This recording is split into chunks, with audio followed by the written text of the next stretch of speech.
What's up, Painless Flipping podcast listeners? Before we dive into today's episode, I've got something special for you. Recently, I had the pleasure of joining an amazing podcast, and I wanted to share that conversation with you all. It's a fantastic discussion you won't want to miss. So without further ado, let's jump into that crossover episode and hear what we had to say. Enjoy. Hey, what's going on, everyone that is watching this podcast live on YouTube or in the Facebook group, or is listening to this podcast on Spotify, on Apple Podcast. Today, we have a special someone that is going to help you execute the simplest levels of sales. It's a sales process that for you, for the longest time, have had this thing in your mind that probably you're not good at it. You've never had experience with sales. I myself haven't had an experience with sales before. I was an engineer. So for me, it was really something new that I had to understand. But like anything is a science that you can actually put together in a framework. We're going to understand it here today. A lot of you guys know how to do numbers, real estate wholesaling, real estate flipping, being able to just understand the real estate backend side. But since this is a game of marketing and sales, so acquisitions is going to be everything is going to change your game in here. And then the other side is the dispositions, which also includes sales, but more in a business to business side. This is going to be valuable for you. Huge. So it only takes about 60 seconds to just leave us a review, tell us how we did. And if you loved it, give us a 5-star and also reach out to this new guest that I have here. And that is Nathan. What's up, man? What's up, man? Man, I love that intro video you had, man. That was sweet. I Thanks, got to get one of those. I'm pumped here because you being specializing in something that someone ultimately needs a lot. Yeah. And I see a lot of people preaching on how to run this automated business or how to run this wholesaling business. And it's a simple business to do. But Right. really, there's no one specialized on specific skill sets that we ultimately need. Right. Or there's just a few people out there. Yeah, it's true. So you decided to go into helping people with your sales skills, and everything has to do with sales. Your company is called. So my company is called investorthrive.com.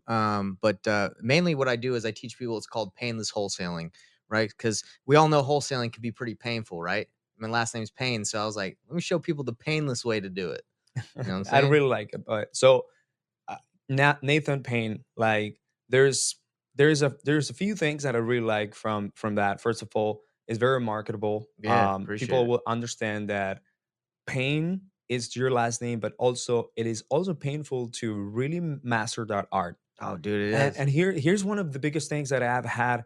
A lot of people actually come in to this game, to a wholesale game. Yeah. They come to a program, they get a coaching program, they start doing marketing, and they think that they know how to talk to people. Think that they know how Right. to sell. They think that they're good at sales.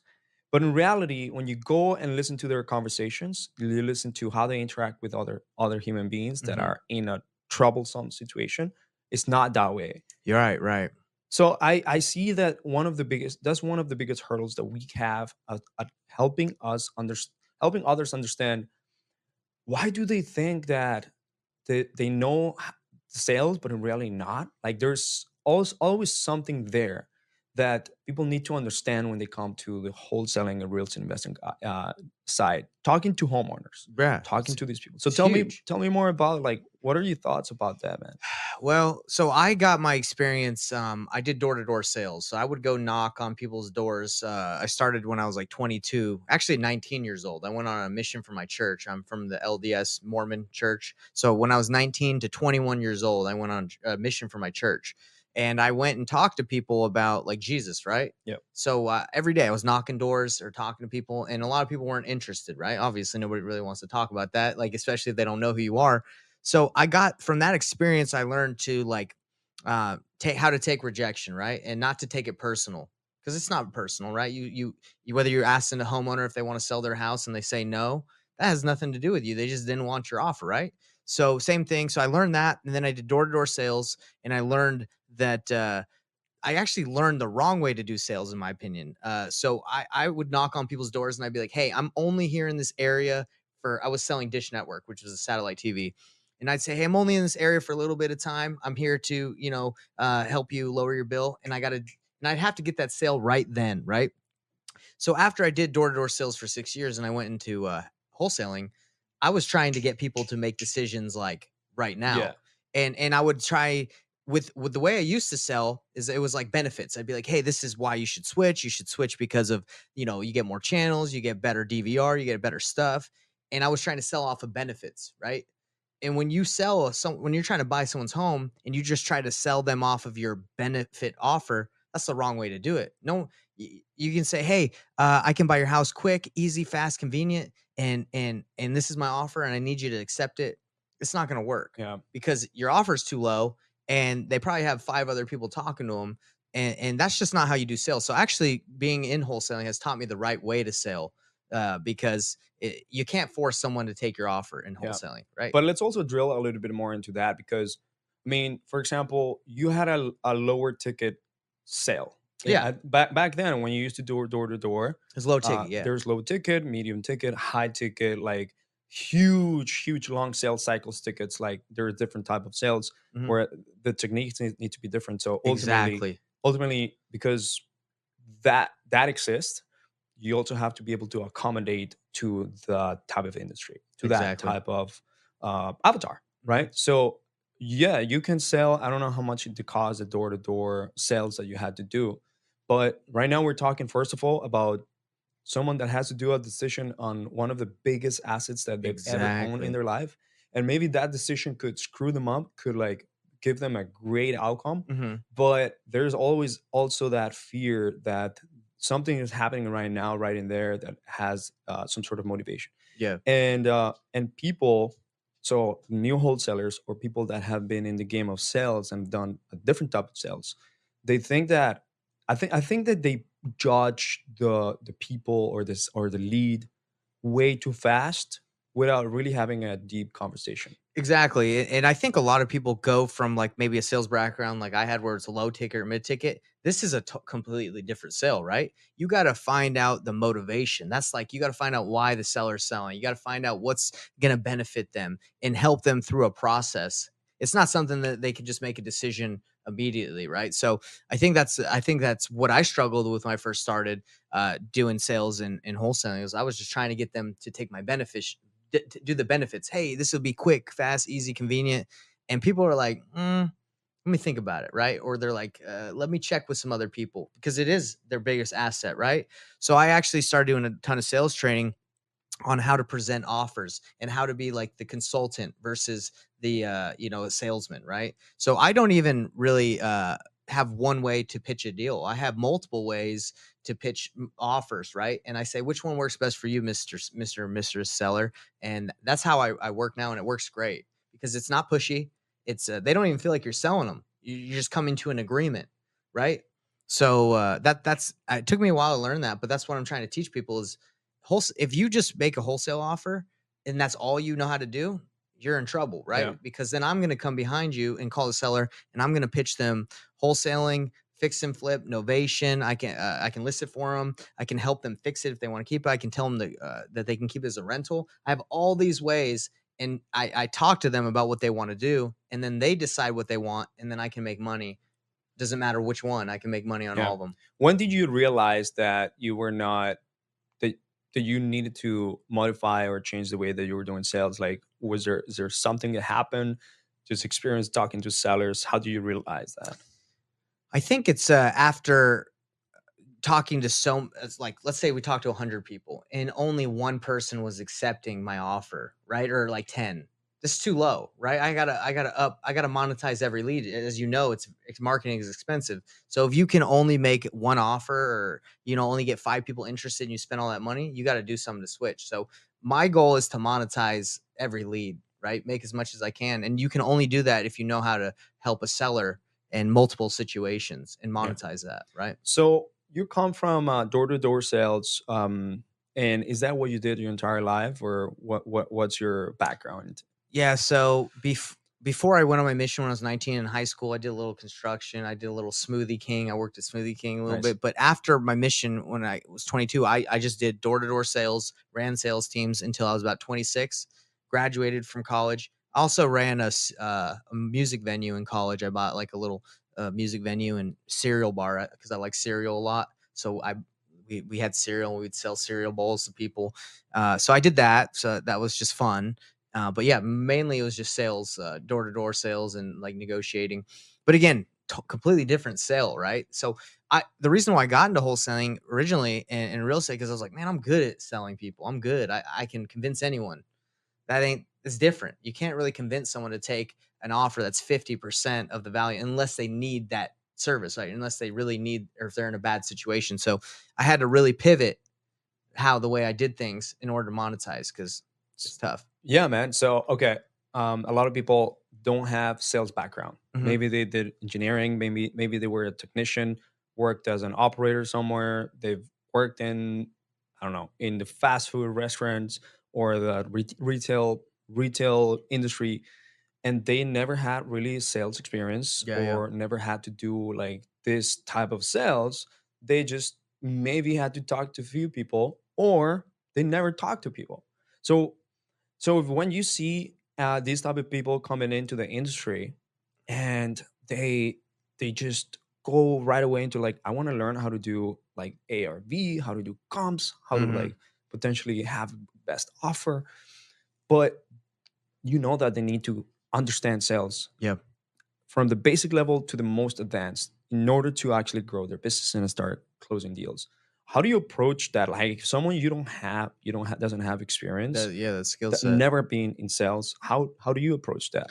I think what I teach people is like, look, it's not so much, again, people come from like trying to convince like the benefits of the offer. You got to find out what the seller wants first, right? The first thing I ask the seller when I talk to him, and is I just say, um, what's got you interested in selling? I want to know. That's all. I don't care about the house. I don't care about anything at this point. Just what's up? What's going on in your life? What's got you wanting to sell? They give me some idea of why they're selling. Then I say, look, I got a lot of ways I buy properties, right? Which ones have you already explored? What have you already talked to an agent? Do you want to keep it? And I try to find out what they've done, right? Because if I just start going into my pitch, if I just start going into like what's good for me or what I can offer, I don't know a lot of information still. So I think for people that are brand new, they got to understand what's going on with the seller's life. Like, what have they looked into? That would say number one. Care Okay. about the seller more than what you have to offer, right? Okay. Because if you just start you know what I'm saying? If you start Yeah. rambling, oh, this is what I can do, this is what I can do. So it seems like you first go with the care, like, so care with what the seller is looking for. Yeah. So it's all about them, Yeah. and you make it look all about them. Hmm. And then right after that, like, how would you approach a conversation? Would you tell them like how the conversation could go, like the process? What would be, you set an agenda, you set a frame, what's Of course. Yeah. So I'll just tell you the sales process that I use. So I start the call off and I say, hey, is now a good time to chat? Like, I know either we scheduled a Zoom call or whatever. Say, hey, do you still have 5, 10, 15 minutes to talk? They say, yes. I say, okay. Hey, just so you know how this conversation's going, you set the expectation, right, of what the call is going to be about. Or you say, hey, today, I know this is the first time we're talking, but today I want to discuss what options that we have to purchase your property, because apparently you want to sell, right? Let's just say you came in through pay per click. You came in saying you want to sell. So today we're just trying to find out if we can work together, if I can buy your house. That's the purpose of this call. And at the end of this call, you can say, let's move forward, or let's move forward to buy your house or not. So now they have an expectation of what's going to happen. We're not going to blindside them at the end saying, hey, I want to buy your house. So after you set the expectation, then I go, so let's find out. I'm just curious, what's got you interested in selling? It seems like a great home. They give you the spiel, right? And then you go into options. Okay, well, you told me that's why you want to sell. What else? What have you done up to this point? Because I'm not trying to cover something that you've already tried to do. Have you listed it? Have you decided? Do you want to keep it? Is keeping it an option? Do you want to flip it yourself? I don't have the money for that. Okay, so flipping's out of the question.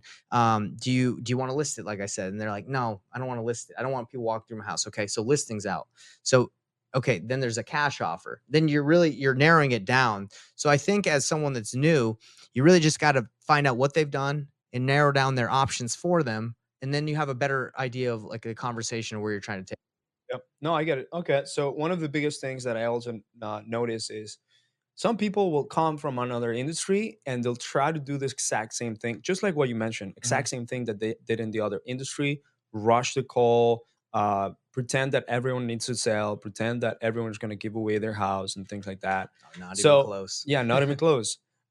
So how are you molding people that came from another industry and came in, let's say, doing, I don't know, HVAC sales or car sales and things like that, but they're still having a difficult time with talking to people. Oh, they're not accepting my offer. Oh, they're just telling me I need to think about it, or that, or I'll just, they're just telling me I'm just going for another investor that, I'm talking to. They're they're they're just they're just stuck in not being able to lock a property under contract. Right. Or maybe they do, but it takes way more conversations, way more leads Mhm. to do it. So someone that already was coming from a type of experience, how do they increase their conversion? Man, this might sound like easy, but you got to role play. You got to practice, right? Because if I take someone that's brand new, that's never really done what I'm trying to teach about presenting options and understanding where the seller's at, me saying, "Hey, just do it," is going to be tough, right? So daily practice and then role playing certain situations, I think, is the key. I even role play still, right? And most expert sales guys, and I'm not saying I'm an expert, but most of them have to practice daily. I was talking to this one guy. I went to what's called Door to Door Con. It's in Salt Lake City. It's like a door to door convention where all the people, the best in the industry, come. And there's this one dude who's the best. Like he sells the most solar accounts for solar, and he's like 60 years old. He's a super old guy, but he still knocks doors. And he's like, and I said, "What do you do that sets you apart?" He's like, "Every day I practice. Every day I wake up and practice." Because he told me that we all start with a battery in the morning. Let's say it's recharged. By the end of that day, that battery's depleted, according to him. And the next day, if you just start picking up the phone, immediately going at it, that's still, according to him, your battery's still depleted, right? You haven't recharged it. So he says that morning practice, the role playing, getting the dust off before you start making calls, that's going to help you get better.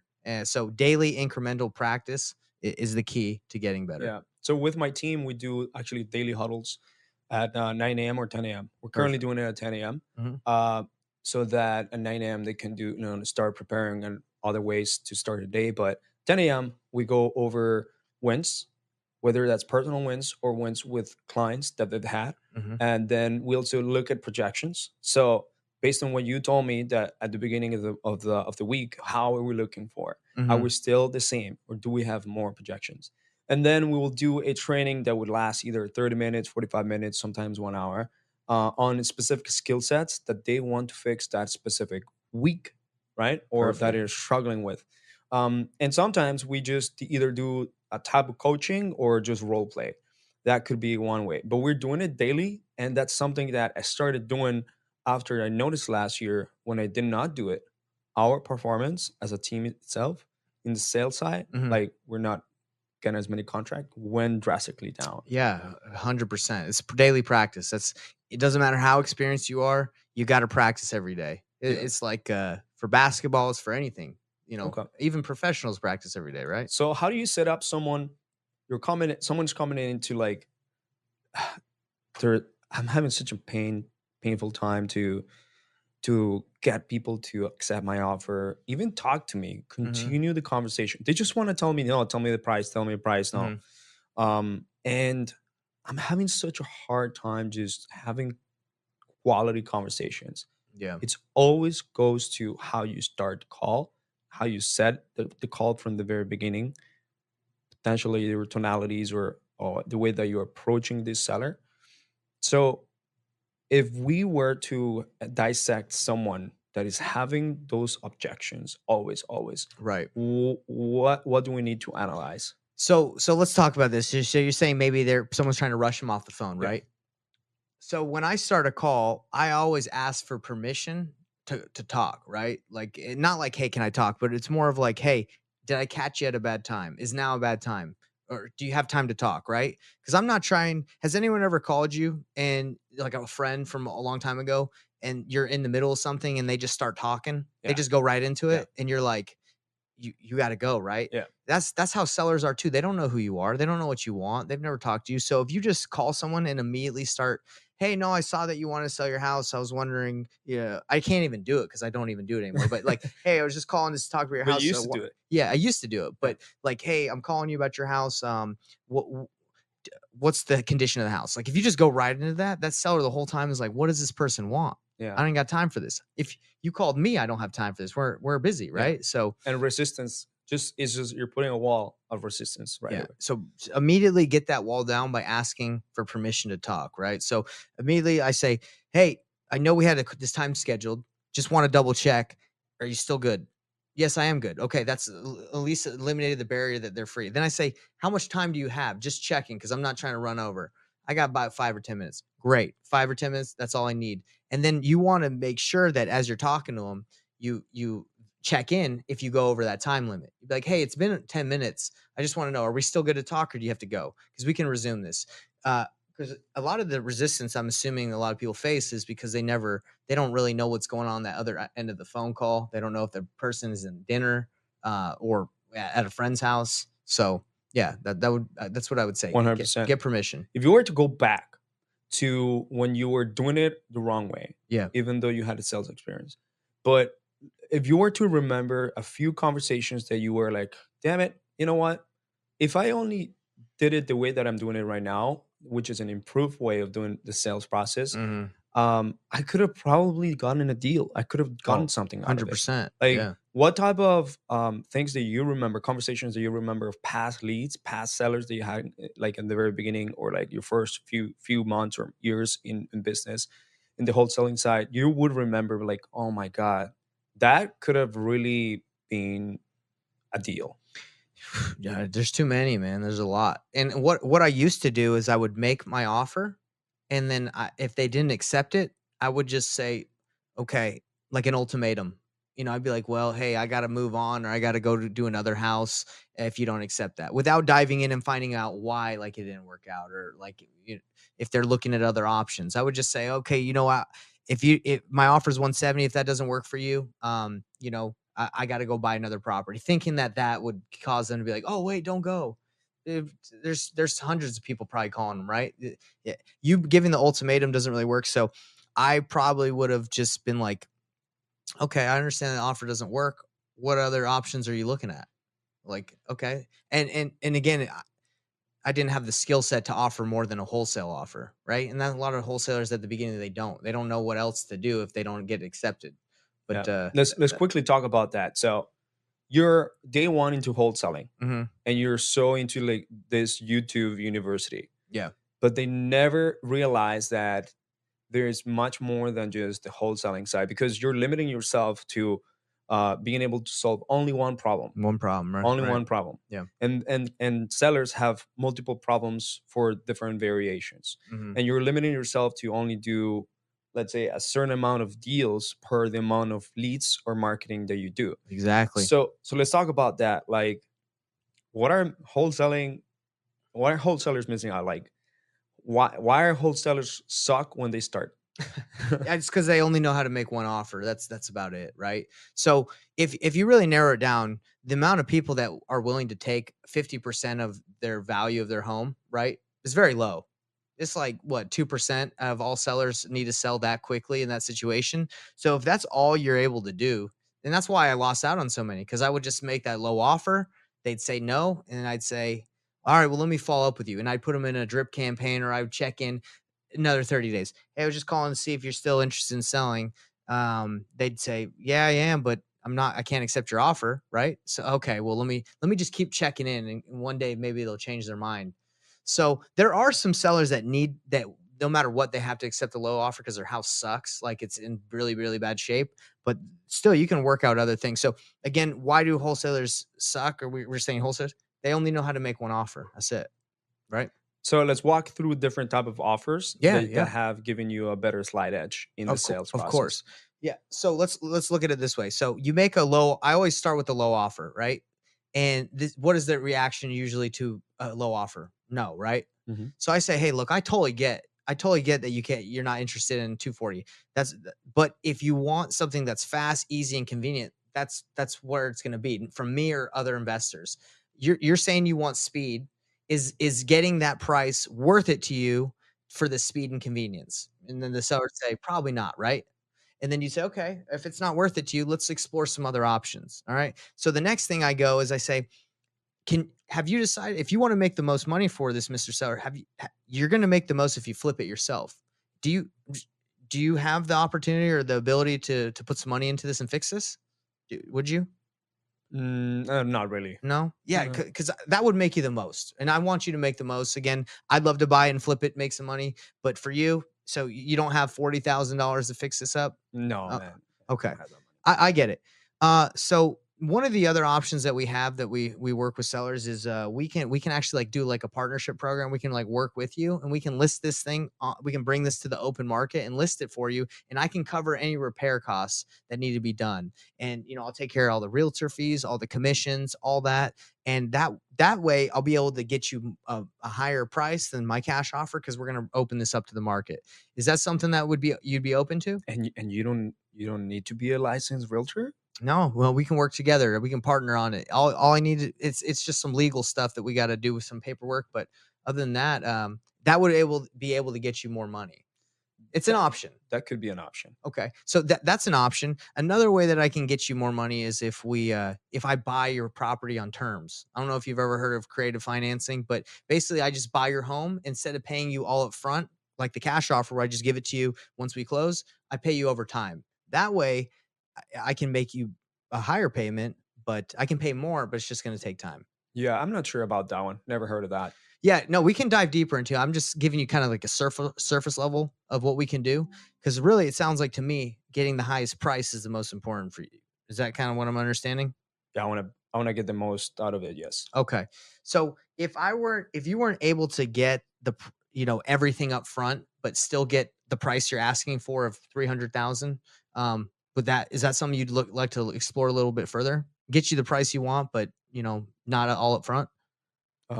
Yeah, I'll be open to explore something like that. Okay. So then depending on where they're leaning, right? Then we dive into a little bit more Yeah. about that, right? Yeah, I because actually run not everyone needs $300,000 right away. For what?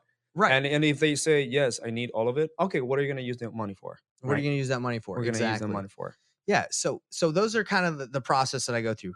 Low cash offer. Usually say no. I say, hey, well, look, how about you fix it? I can give you some contacts. They don't have the money. Most people don't have the time or the money. They have 5 months and 70K to fix up their house. So they say, okay, well, we can bring this to open market and do innovation. We can do creative financing, or I can just list this. Maybe give you a contact with one of my agents, and they can list it as is. So now you've given them 5 things they can do, and they've already said no to wanting to fix it. So you're giving them more options, and normally they're gonna go. Usually they go back to the cash offer. They're like, "Look, all this sounds, I'd rather just have the money up front. This all kind of sounds confusing, right?" Or if they don't get it, so that's kind of usually what happens for me. And the last thing I do, if they've denied them all, I say, hey, look, I got a big network of investors that I work with. You didn't want us to bring this to the open market. You didn't want to do creative and you don't want that cash offer. Let me run this by a couple of my investors that I know. Just give me 5 days. We're going to sign an option to purchase agreement. Just give me 5 days to run this legally, run this by my investors. And if I'll bring you all the offers they've pretty much given to me. And if any of them work, we can move forward. And then what I do is I present to them, I hit up my buyers that I'm tight with, and I present them the offers that the buyers have made, and I just add my fee in there. So if someone offered 260, I say, hey, this buyer offered 250. So now what are those? Those are like six different ways to talk to a seller, and none of these they felt pressure, right? Yeah. They No, didn't I feel like love it. I was trying to push them. I love it. So, okay, look, obviously, the speed to execution is crucial in this game because there's a lot of people like they learn wholesaling and they get also excited. They see all these $15,000 checks, $20,000 checks, sometimes huge checks, Yeah. and then they try to do this. But you just mentioned that we have to be able to be a problem solver. First, problem seeker, problem solver. We need to find what the problem is with the seller, and solve their problem specifically tailored to them. Right. So, if there is 5 different ways to solve people's problems, right, and the one that is being taught right away is wholesaling. When should they be starting to learn the other ones? I would say immediately, man, because again, you're putting yourself in a box if all you're doing is offering those low offers, right? Um, especially with the way the market shifted when the property values were high, and a lot of these sellers still want that high price, right? Yeah. So if you're stuck, you're really just putting, like I said, putting yourself in a box, limiting your options if you're just going to make cash So how would you offers. approach that learning curve? So wholesaling is getting something discounted, ARV on 60, 70, 50% of the ARV and Right. whatever. And the other ones, how would you approach the learning all these other offers type of skill sets? It's got to be practice, man. Because the way I do it is it's a number. It's just all numbers. You just have to. Actually have a calculator that I put all my offers into, and it populates all the different options Different options. for the Do you build sellers. this calculator or Yeah, yeah. So I've taken through doing other courses and getting hard money lenders calculators. I've just kind of assembled one where if you put in the data, it will populate all the sellers' net options of like what they're going to be able to walk away with, and actually sit down on Zoom calls or in person with sellers, and I say, these are your options. Which one do you like?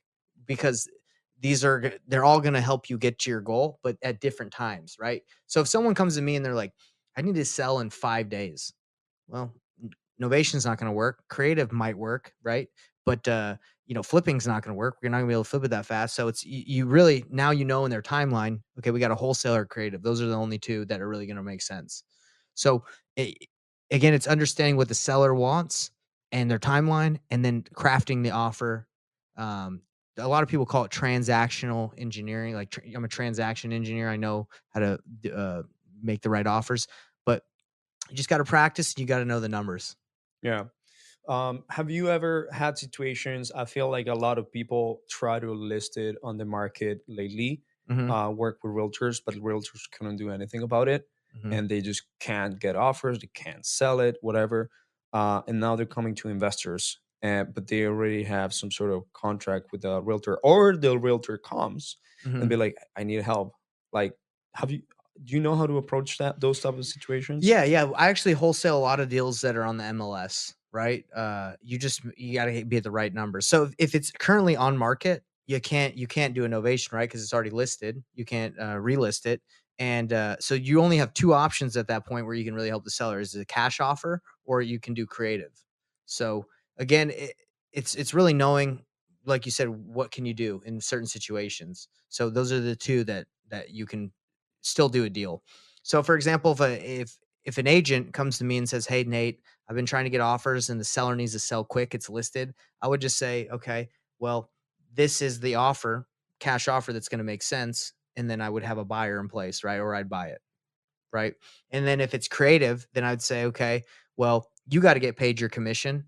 And for this deal to make sense, I can't put a lot of money down. So I can put just enough to pay your commission and then tell the seller we're just going to take over the payments." Okay. So does that make sense? Yeah, You it makes you just sense. have the two options. Love it.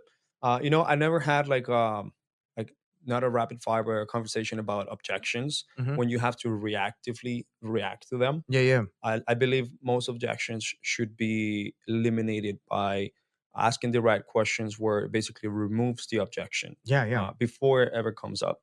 But when they do come up and you have to be reactive to it, a lot of people have literally issues understanding how to overcome that Yeah, objection. let's try it. So it's a concern. Um, Give me an objection. all right, let's do objections. Maybe I can quickly like have here my objection handling sheet and see.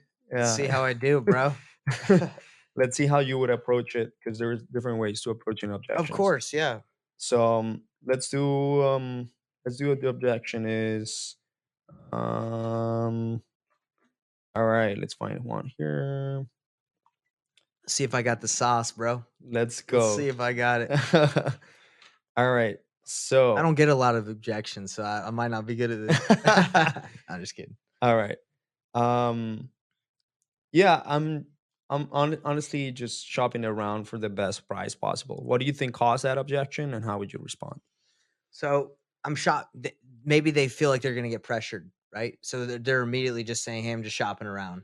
And I would overcome that. I'd be like, "Hey, I totally get it. I would do the exact same thing if I were you." So you're shopping around. What shopping have you already done so far? What have you figured out? That's what I would do. I would try to figure out what they've done. Yeah. And to kind of uncover, like, uh, if there is a some sort of concern or something, like mhm. there's something behind there, right? Yeah, and the thing is, like, my goal anything the seller says is like, "Hey, we're on the same team. I ain't here to convince you to take my offer. I'm not here to make you go with me." So they feel that the whole time. So objections, again, it's always like, "Hey, Yeah. I get where you're coming from. I feel the same way." Yeah. Anyway, All right. So another one. Yeah, I've had like several phone calls even today about this. People just asking me for a cash offer. It comes, it's very ridiculous. mhm, And I think that you're gonna do the same thing. So I don't know. I know it's annoying, isn't it? Yeah, it is. So are you right now? Are you selling at the moment or not really? I mean, it has to be with the right person, the right price, because Right, all these other people, they're just coming in with like giving me low ball a and you. low ball, and, Yeah. and it's not even good. So Yeah, that's frustrating. I feel frustrated too, especially it's probably sounds like all these people are reading a script, right? They don't know yeah, what they're it doing. does. It does. Yeah. Well, yeah, so I can assure you that's not what I do. I'm just here to see if we can work together. And if I can't work with you, no worries. No big deal. So yeah, are you good to talk? Like I know I just called you. Do you have a couple minutes to chat? Yeah, sure. Okay, so let's go into it. All right, awesome. Let's do. Hey, look, I don't know. I have no place to go to after I sell. Like, I honestly, I wouldn't. You know, it's kind of like a strange moment right now for me. So Man, I can't honestly I can't imagine being in that situation. So you don't have a place to move, you said? no, man. Like, if I'm currently living in a house and I don't know, I wouldn't know what to do after I sell it. So is it an option to just keep it? Can you just stay in the house? Uh, if that's possible, yes. Well, I don't know. Is it like, are you losing the house or you like, why do you need to sell? Well, ultimately, you know, I lost my job and I need some money and everything. So So you kind of need to sell or, yeah, okay. Well, what I would do is let's explore some options for you to stay there because it sounds like you don't have anywhere to go, right? no, I don't So, have. so in this situation, I would just say like, well, let's get you to stay, right? I don't even want to buy your house. It sounds like you ain't got nowhere to go. If you don't have anywhere to go, and really, I'm sure you have somewhere to go. Like I'm just saying, talking out loud right now, but Yeah, it would if the person doesn't want to go and they don't have anywhere to go. Well, let's figure out how we can keep you there, right? And yeah, that's how I address situations like that. It's like let's do what you want. yeah. Well, you know what? This sounds all, I don't know. I'm gonna try to list it with the agent, or just see if I can we can get somewhere there. You're gonna list it. Yeah, I It's a think good so. idea. I think that's a good idea, but, so I made you that offer, and you're saying you wanna list it now? Is it what's wrong with my offer? You just is it not getting you what you need? Uh, eh, Honestly, man, like I don't know like how that all work out. It's kind of like flimsy or whatever.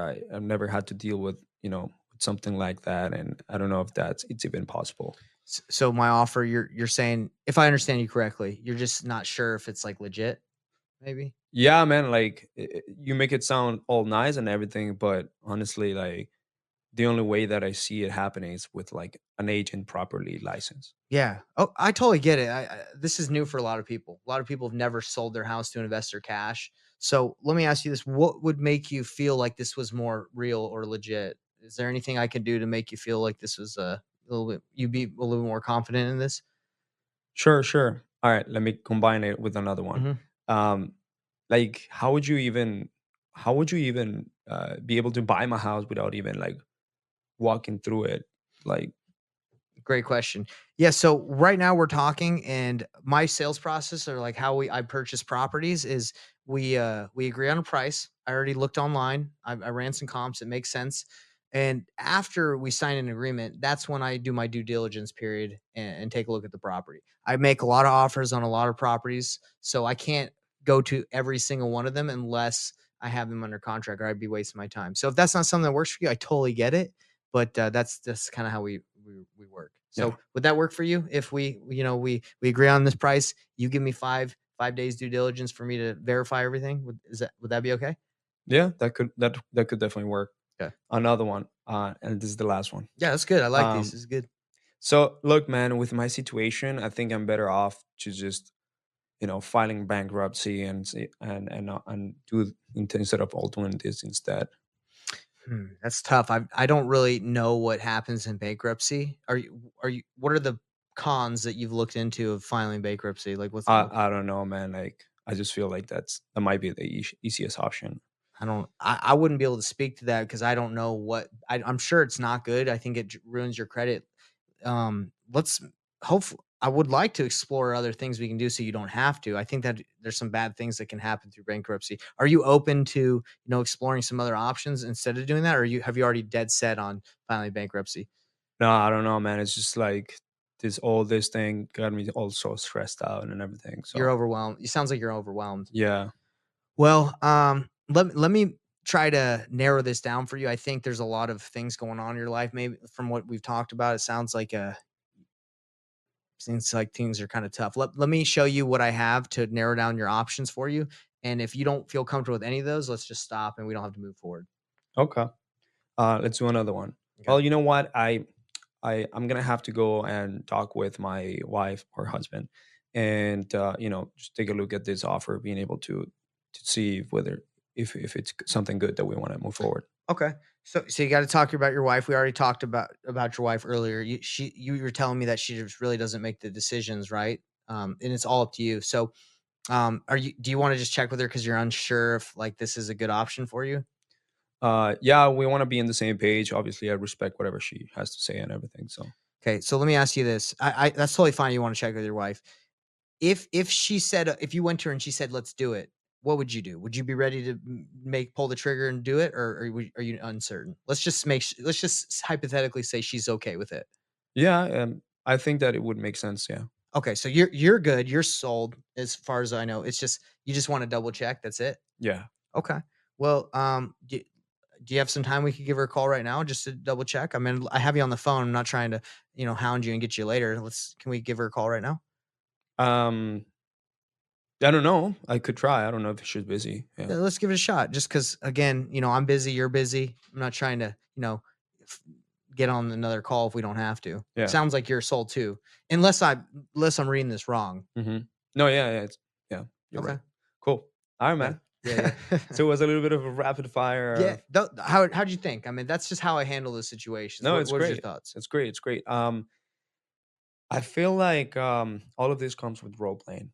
100%, dude. Role playing. Yeah, 'cause this is the thing, like, watching videos, like, all these newer wholesalers, everybody, even me when I first started, you can watch those videos for hours and hours and hours, and without practice, without implementation, without even getting on the phone and getting wrecked and getting rocked, you don't learn. You learn through practice, through taking action, and I think that's the problem with a lot of the newer investors is they just they just wanna learn, Yeah. but they don't wanna take action. Another big thing is I don't know how you do, but I listen to my calls, Mhm. especially at the very beginning when I was learning sales, like consistently. Like, what did I just say, or what was I thinking, or what was it call all about? I need to listen to this. Yeah. Why did it not close? Mhm. Why did I get a negative outcome? And when you do, you have to grab your calls and review them. It's painful Also, sometimes too, isn't it, to listen to yourself? You're like, yeah, "Oh it's gosh." cringe Yeah, sometimes. yeah, for sure. At the beginning, especially, you're gonna see how cringe it is. And whenever you realize that you have five different ways to solve a seller's problem, Mhm. and that you missed something that they said, Yeah, let's talk about that. for Active sure. listening. Yeah, yeah. So, let me give you an example. I actually listened to one of the calls I did. I did a Zoom call with this lady, and I blew it, right? And this is what happened. So I went over my options. My cash offer was at 240. She got one previously at 275, which I don't know how the guy did it, right? It's just too high, and I couldn't compete. So I took her through the options, and she's like, "Look, I think I'm just gonna go with the guy at 275." And I said, "Well, by when are you gonna make that decision? Because I can do," and I pitched the option to purchase. I said, "I can run this by my investors. I can't pay you what you want, but maybe I have someone that will pay more than the other investor." And she's like, "Okay, yeah, run it by your people."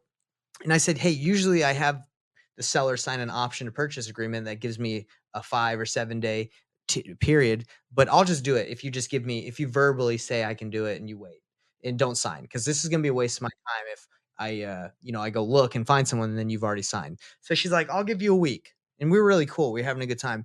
And then 3 days into, I find a buyer who's 20K over 275. I don't know how I did it. Doesn't make sense, but he wanted it as a rental. So I was gonna make $20,000, right? So I reach out to her. What do you think she already did? She already went with the other person Oh, because I'm sure they were hounding her. I'm sure they were like, "Hey, let's go." yeah, And for me, I just trusted that she would just give me a week, but motivation can change in like a day. She could have just waked up the next day and be like, "Hey, this other guy's wanting me to go. Let's just do it." So she told me she already was going to sign with him, and I'm like, "Oh gosh." So I was lazy and I didn't send her the agreement to sign to give me the time. So that's something that I realized by listening back on that call. I'm like, man, I shouldn't have been lazy. I should have just had her sign it, because then I would have, at least had that agreement in place to protect myself for saving that yeah, time. So that's yeah, when you said when you listen back to your calls, would you learn? Well, I learned I shouldn't be lazy and I should have just yeah. got her to sign Let's it. talk about like wholesalers. They sometimes they just want to respond back and Mhm. continue with the script, Right, right. but really, they're not absolutely listening to what they're saying. Yeah, What the words that are coming out of the seller's mouth fully and like chunk it down for each thing that they say right. until and asking the right question. So let's talk about like more like the active The listening part active of it. listening. Yeah. Right. So I think the problem with active listening is if you're new and you're just trying to stick to a script that you're trying to read, you're not listening, right? For me, I don't have a script anymore because I've role play. Like again, we role play, we practice enough where we kind of know where we're trying to take the call. We're trying to find out what's the problem and how can we solve it. So I think if you're just stuck to a script, it's gonna be tough to active listen. I don't really use scripts, so it's really hard for me to say if you use a script and you can active listen. You I know just it'd be difficult you for just me. have the you just know the process, It's the the process. framework. You know that it has you want to get from here to here. Yeah, yeah.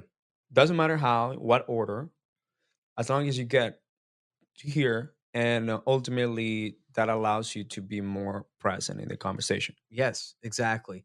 As you go through the framework, you know that okay, I need to find out if we have time to talk. Are they available? Okay, great. Check mark.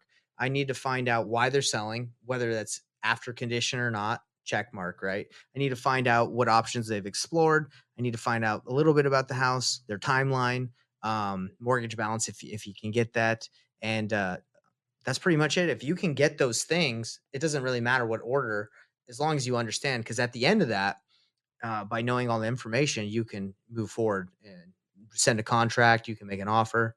So, yeah, if I think understanding the framework is more important than knowing what to say, like with script wise. Yeah, 100%. It's something that, and this is why I actually think that people are not seeing for this is I'm talking about here VAs. So people are not seeing the potential in VAs because what they do is that they grab the script, give it to the VA, follow that script Hmm. instead of teaching them what you just taught me Yeah. or what you just taught our listeners here.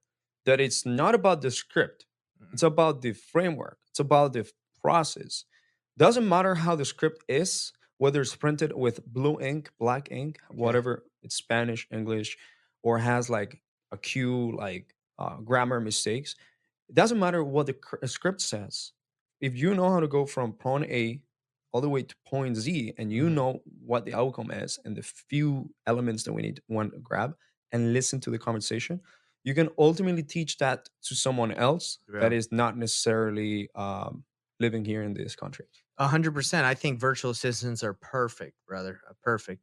And they can learn all that. Yeah, 100%. But I think what it starts off with a script, right? Because I got to know script does teach you the framework and it kind of teaches you what to say, but eventually throw that thing away and just practice daily and figure out, get objections kind of like we did. And you can't beat yourself up too bad either. Like if you say something the wrong way or it doesn't work out, that's okay. You're learning, Yeah, and that losing out on that 20K deal, that hurts, right? It's like, yeah, but it's a learning. What am I going to do next? yeah, I'm going to make her sign, like not make, I'm going to get someone to sign if they say yes, yeah. run it by your people. That's something I learned.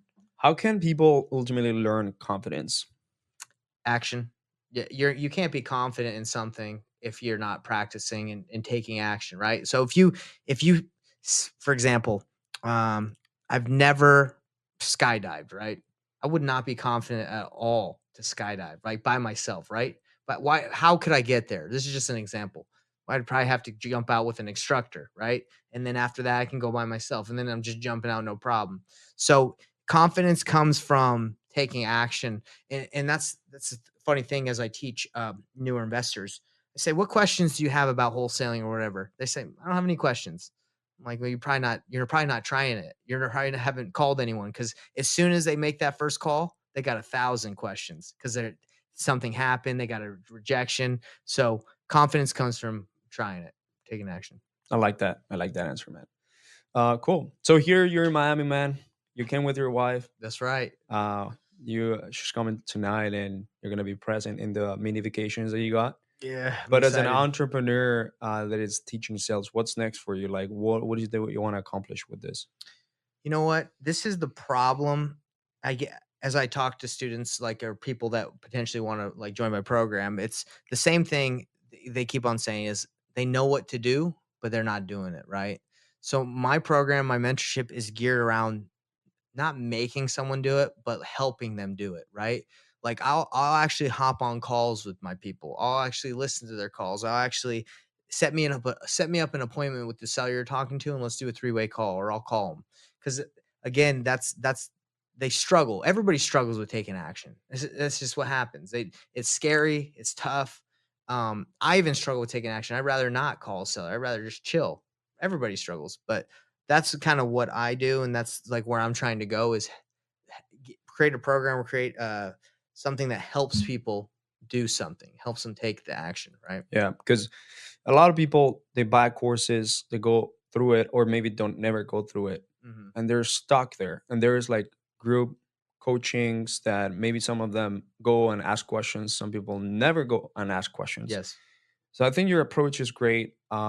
Now, like, what if they have like team members? Like, how do they approach that? Like, oh, you mean Like like if closers, acquisition people, or lead managers and things like that.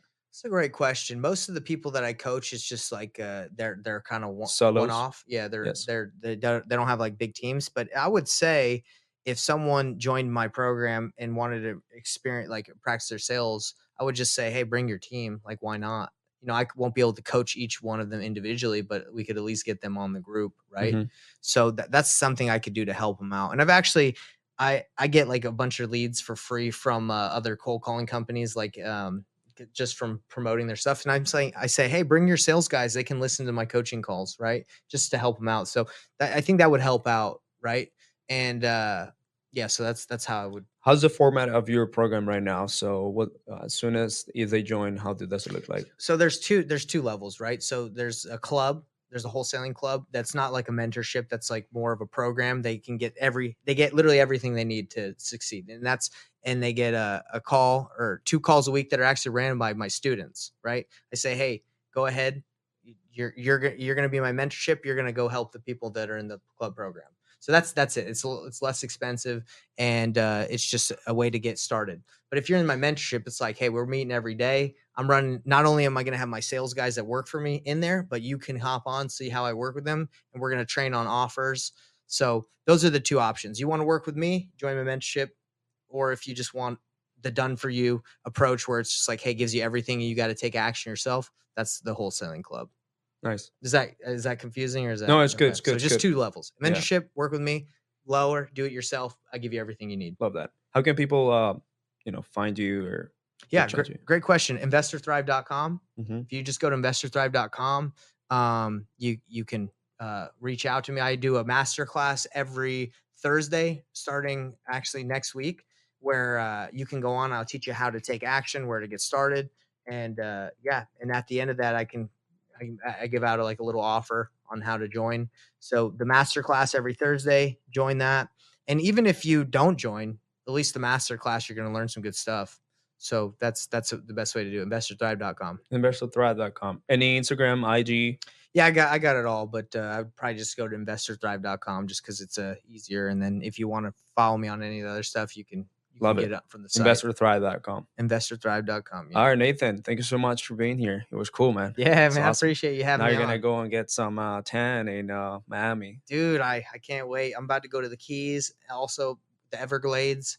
my wife is and me, we like birds. I don't know if you've ever been bird watching, Mm, but we like to look at birds, and we're gonna go to the Everglades on Saturday, and we have like this instructor who's like a bird expert that's gonna like take us around. And we're gonna go look for cool birds. nice, man. Okay, that's Yeah, so it's awesome. gonna be cool. Yeah. Great. So, yeah, Everglades has alligators, which are dinosaurs, and Yes. birds used to be dinosaurs before. So you love dinosaurs, I'm a essentially. dinosaur fan. Yes, exactly. I hope you were saying don't get eaten by an alligator. I hope not, man. No, no, We gotta hell be no. careful.